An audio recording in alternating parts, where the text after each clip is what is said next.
Who gave coalition forces in Libya the right to eliminate Gaddafi? Well, that's the question Vladimir Putin's been asking during an official visit to Denmark.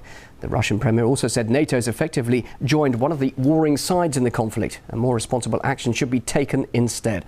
RT's Daniel Bushell joins us now live for this in Brussels.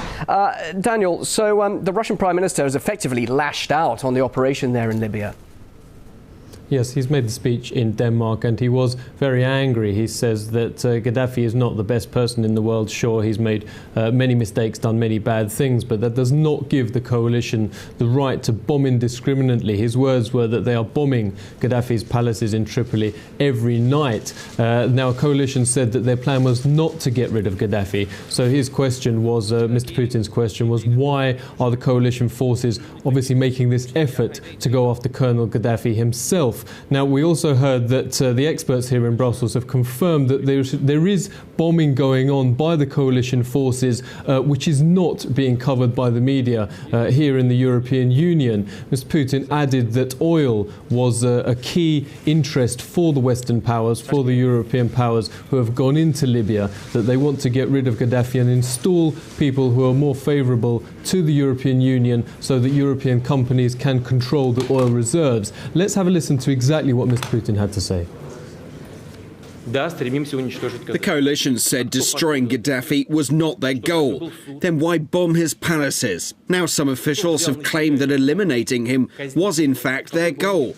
Who gave them that right? Did he have a fair trial? Returning to the no-fly zone, the bombings are destroying the country's entire infrastructure. When the so-called civilized world uses all its military power against a small country destroying what's been created by generations, I don't know if that's good. Mr. Putin said that they have to give the Libyan people time to sort out their own problems, and there's really double standards here, he added. There are several other parts of the region in the Middle East and North Africa which is facing pretty much civil war situations, but which the West is either ignoring or not really paying the same amount of attention to. Well, Daniel, there have been reports about an EU plan to send army convoys to assist humanitarian aid there in Libya. Of course, there'll be those who say, well, this is really the start of a military ground operation, something, of course, that allies were adamant wouldn't happen. Yeah, absolutely. I heard these rumours for the first time a few weeks ago that the EU plans to send up to 1,000 troops under the guise of so-called humanitarian aid. Russia fears that this will be used to plan an invasion and to carry out an invasion of Libya on the pretext of supporting humanitarian aid to the Libyan people. The draft plan is called EU4Libya. It's supported by the 27 member states of the European Union, prepared by them, and it provides for ground troops, in fact, to be deployed by the Western coalition.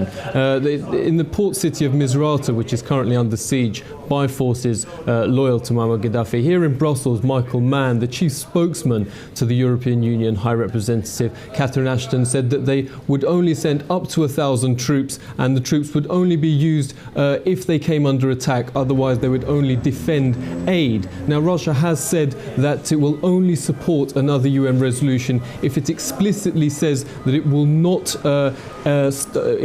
continue the violence, that if it ends the violence and starts negotiations, then that is the only condition under which they would support that. Now, I've been speaking to military analysts here in Brussels, and they confirm that ground troops are already in operation in Libya. This is not being covered by the media in the European Union, but troops are already in operation, and they are pushing forward in Libya with Colonel Gaddafi as the target.